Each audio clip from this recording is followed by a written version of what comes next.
Hi, hello, and welcome to my video.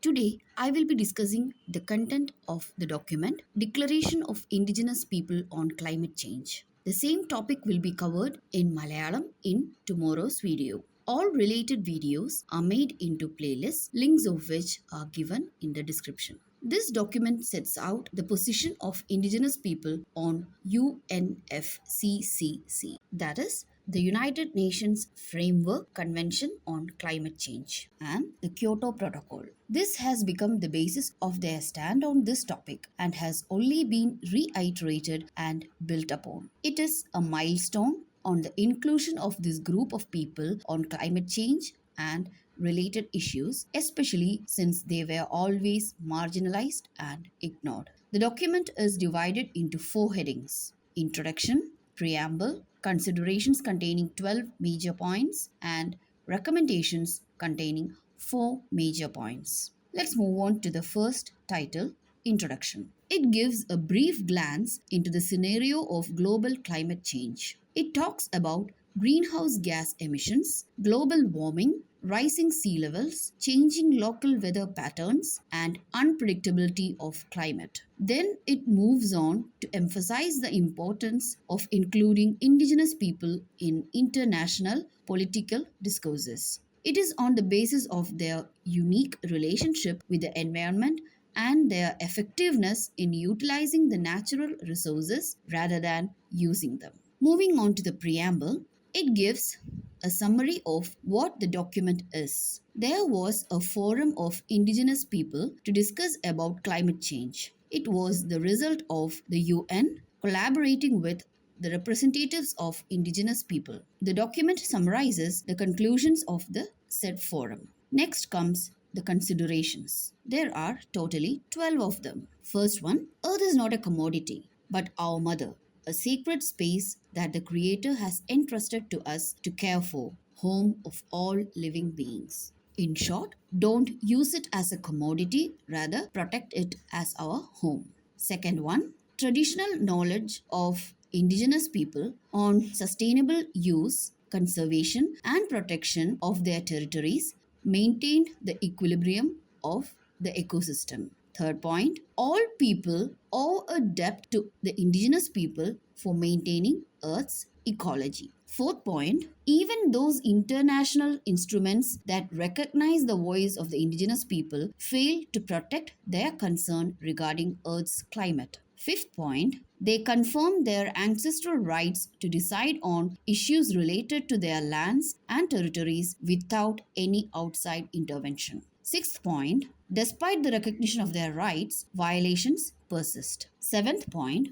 climate change is primarily caused by the production and consumption patterns in industrialized countries. Eighth point, the Kyoto Protocol and current discussions promote policies that permit developed countries to avoid their responsibility and deepen the marginalization of the indigenous people. Ninth point, the current worldview and practices adversely affect the lives of the indigenous people. 10th point, they cannot accept the Kyoto Protocol policy that value forest only for their carbon sequestration capacity. The 11th point is that they demand that the definitions of afforestation, deforestation, and reforestation should be in accordance with the Convention on Biological Diversity. And the 12th point, or rather the last consideration, is that they cannot accept anything that ravage their territories and limit their rights and freedom. The last section is recommendations, and these were made based on the considerations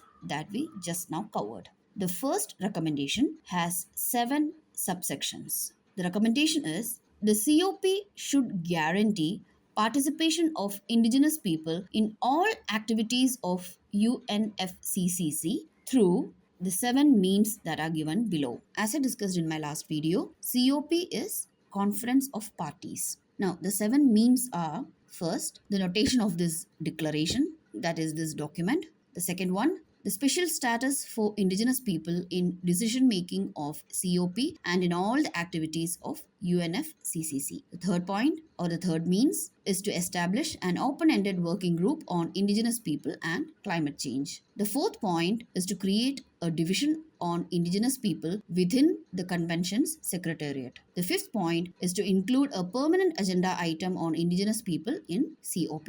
The sixth means is to have a meaningful consultation with FCCC and other bodies regarding issues on indigenous people.